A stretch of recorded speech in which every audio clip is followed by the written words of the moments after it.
Hi friends, Vinayaka Chavithi వస్తుంది. ఈ నవరాత్రులలో పెద్దల నుండి మొదలు పెడితే యువత అదేవిధంగా చిన్న పిల్లల వరకు కూడా చాలా తప్పు చేస్తున్నారు. ఆ తప్పేంటో ఈ వీడియోలో తెలుసుకుందాం. స్కిప్ చేయకుండా చివరి వరకు చూడండి. ఆ తప్పేంటో మీ అందరికీ తెలుస్తుంది. ఓకే, ఇప్పుడు వీడియోలోకి వెళ్దాం. గణపతి నవరాత్రులు. ఈ గణపతి నవరాత్రులు మనం ఎందుకు చేసుకుంటాం, ఎందుకు జరుపుకుంటాం? వినాయకుడిని తీసుకొచ్చుకొని ఒక వాడ దగ్గర ఇంటి దగ్గర పెట్టుకొని నవరాత్రులు ఎందుకోసం చేసుకుంటాం అంటే, స్పెషల్గా ఈ 9 రోజులు వినాయకుడిని తీసుకొచ్చుకొని పూజలు ఆచరిస్తూ, భజన చేస్తూ, భక్తితో ఉంటూ, నీతిగా ఉంటూ, నియమాలు పాటిస్తూ, పూజలు చేస్తూ, పాటలు పాడుతూ, ఇవన్నీ చేస్తూ ఈ నవరాత్రులు అంగరంగ వైభవంగా సెలబ్రేషన్స్ అయితే చేసుకుంటారు ప్రతి ఒక్కరు. మనుషులలో ఉండే విఘ్నాలను పోగొట్టడానికి గణేశుని అయితే పూజిస్తాం కదా. సో ఈ పూజించే క్రమంలో నిజంగా నీతిగా, భక్తితో, ఆత్మను స్థిరంగా ఉంచుకొని భక్తి శ్రద్ధలతో నిజంగా పూజిస్తున్నారా? దేవుడి దగ్గర ఎలా ఉండాలి, ఏం చేయాలి, ఏం చేయొద్దు, మన ప్రవర్తన ఎట్లా ఉండాలి, మన చూపులు ఎట్లా ఉండాలి, మన ఆలోచనలు ఎట్లా ఉండాలి, మనం చేసే పనులు ఎట్లా ఉండాలి, ఇవన్నీ కరెక్ట్గా పాటిస్తున్నారా? ఎంతమంది ఎంతవరకు ఇవన్నీ పాటిస్తున్నారో మీ విఘ్నతకు వదిలేస్తున్నా. దేవుణ్ణి పూజించేటప్పుడు, దేవుణ్ణి మొక్కేటప్పుడు మంచి ఆలోచనలు పెట్టుకొని భయంతో, భక్తితోటి మంచి కోసం మొక్కండి. మంచి కోసం దేవుడి దగ్గరికి వెళ్ళండి. మంచి కోసం పూజించండి. ఇక్కడి వరకు ఇవన్నీ ఓకే. ఇవన్నీ ఓకే. అయితే మధ్యలో యువత కొన్ని ఇంటరప్ట్ చేసి కొన్ని పనులు చేస్తున్నారు. అవేంటి? అదేవిధంగా గణేశుని నిమజ్జనం రోజు యువత కానీ పెద్దలు కానీ వీళ్ళందరూ కానీ చేసే పని ఏంటో తెలుసా? డీజేలు పెట్టుకొని డ్యాన్సులు చేయడం, డీజేలు పెట్టుకొని దేవుడి ముందు కుప్పి గంతులు వేయడం. అవి ఏ పాటలకో తెలుసా? బూతు పాటలకి, వల్గారిటీ ఉన్న పాటలకి, డబల్ మీనింగ్స్ ఉన్న పాటలకి, చెత్త పాటలకి, పనికి మాలిన పాటలకి. దేవుడి ముందు భక్తితోటి, భయంతో, మంచి జరగడం కోసం మన ఆత్మను దగ్గర పెట్టుకొని, మన ఆలోచనలు దగ్గర పెట్టుకొని దేవుడి దగ్గర ఉన్నప్పుడు ఏ విధంగా ఉండాలి? దేవుని ముందు డీజే పాటలు, బూతు పాటలు పెట్టుకొని డ్యాన్స్ చేయడానికి ఆ దేవుని పెట్టుకున్నది. ఏం చేస్తున్నారు?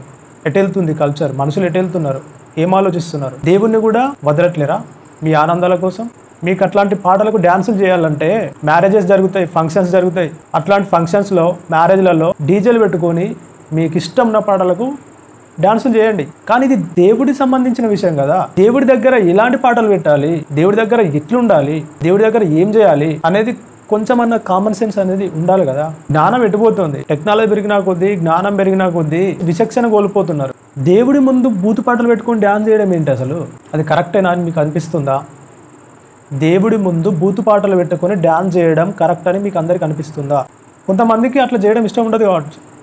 కానీ ఇప్పుడు ఏంటంటే ప్రతి చోట ఎక్కడ చూసినా, ఎవరిని చూసినా గణేష్ నిమజ్జనం రోజు డీజేలు పెట్టుకొని బూతు పాటలకు డ్యాన్స్ చేసే ఫ్యాషన్ అయిపోయింది. దేవుని పాటలు ఉన్నాయి కదా, దేవుని పాటలు పెట్టుకొని భజన చేసుకుంటూ భక్తితోటి దేవుని నిమజ్జనం చేయొచ్చు కదా. బూతు పాటలే దొరికినాయా డ్యాన్స్ చేయడానికి? దేవుడి ముందు కుప్పి గంతులు వేయడానికి? అందరూ అన్ని విషయాలు చెప్తారే, మరి ఈ విషయం ఎందుకు చెప్పట్లేరు ఎవరు? అట్లా చేయొద్దు, బూతు పాటలు దేవుని ముందు పెట్టొద్దు, అట్లా డ్యాన్సులు చేయొద్దు, ఇదేం కల్చరు, ఇట్లాంటి కల్చర్లో పోతున్నారు ఏంటి మనుషులు అని ఎవరు ఎందుకు చెప్పట్లేరు? ఆ తప్పు కదా. దేవుని ముందు బూతు పాటలు పెట్టుకొని డ్యాన్స్ చేయడం తప్పు కదా. ఎప్పుడన్నా ఆ పాటలలో మీనింగ్ ఎప్పుడన్నా మీరు సరిగా విన్నారా అసలు? ఏం పాటలు అవి? మనుషులకు ఏం నేర్పించే పాటలు అవి? చిన్నపిల్లలకు ఏం నేర్పించే పాటలు అవి? దేవుడి ముందు అట్లాంటి పాటలు పెట్టుకొని డ్యాన్స్ చేస్తారా? నెక్స్ట్ జనరేషన్ చిన్నపిల్లలకు ఏం నేర్పించాలి? అవే నేర్పించాలి. వాళ్ళు కూడా అట్లా తయారవుతారా? ఇది కరెక్ట్ పద్ధతి కాదు కదా. సో నాకు అది అనిపించింది. నేను చాలా ఇయర్స్ నుంచి గమనిస్తున్నా, అది కరెక్ట్ అనిపించట్లేదు నాకు. అది రాంగ్. దేవుని ముందు బూతులు పాటలు పెట్టుకొని డీజేల ముందు డ్యాన్స్ చేయడం తప్పు. ఇంకా యువత ఎట్లా అంటే ఆల్కహాల్ తీసుకొని, మత్తు పానీయాలు తీసుకొని మరి దేవుని నిమజ్జనం చేయడానికి వెళ్తున్నారు. పాటలు పెట్టుకొని, బూతు పాటలు పెట్టుకొని డ్యాన్సులు చేసుకుంటూ. మత్తు పానీయాలు తీసుకోవచ్చా? దేవుడిని పట్టుకొని వెళ్ళొచ్చా? అట్లా విచక్షణ కోల్పోతున్నారా? మీరు ఏం చేస్తున్నారో మీకైనా అర్థమవుతుందా? ఇదనే కాదు, బతుకమ్మల పండుగ కూడా, దసరాకి బతుకమ్మలు చేసుకొని ఆడపిల్లలందరూ మంచిగా గౌరమ్మకు మొక్కుకొని, గౌరమ్మను చేసుకొని, అందమైన పూలు తీసుకొచ్చుకొని, బతుకమ్మను పేర్చుకొని, అందులో మధ్యలో గౌరమ్మను చేసి దీపం అక్కడ పెట్టి బతుకమ్మలో మధ్యలో పెట్టి ఆ బతుకమ్మను తీసుకొని పోయి ఆడతారు. ఆడపిల్లలందరూ కోలాటం ఆడుతూ, చప్పట్లు కొడుతూ, గౌరమ్మ పాటలు, బతుకమ్మ పాటలు పాడుతూ సెలబ్రేట్ చేసుకుంటారు. కానీ ఇప్పుడు ఏమైంది? ఎట్లా తయారయ్యారు?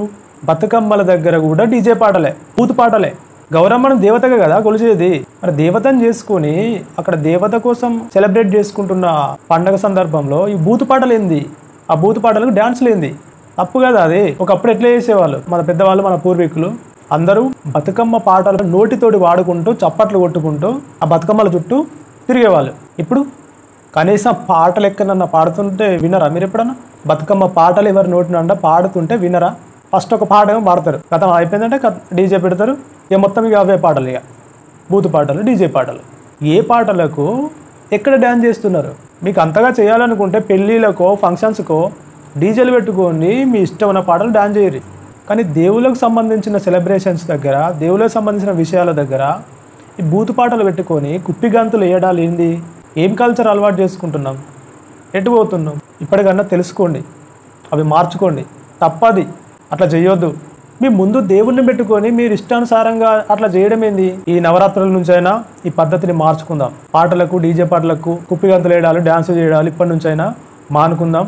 దేవుని భక్తితోటి, భయంతో, ప్రేమతోటి మంచి జరగాలని దేవుని దగ్గర వేడుకుందాం, పూజించుకుందాం. అంతేగాని ఈ పనికి మాలిన కల్చర్లోకి వెళ్ళొద్దని విజ్ఞప్తి చేస్తున్నా. ఇప్పటి నుంచి అయినా అది మానుకోవాలని కోరుకుంటున్నా. సో అది కరెక్టా తప్ప? దేవుళ్ళ దగ్గర బూతు పాటలు పెట్టుకుని డ్యాన్స్ చేయడం కరెక్టేనా లేదా తప్ప? మీకు ఏమనిపిస్తుందో కామెంట్లో తెలియజేయండి. Thank you.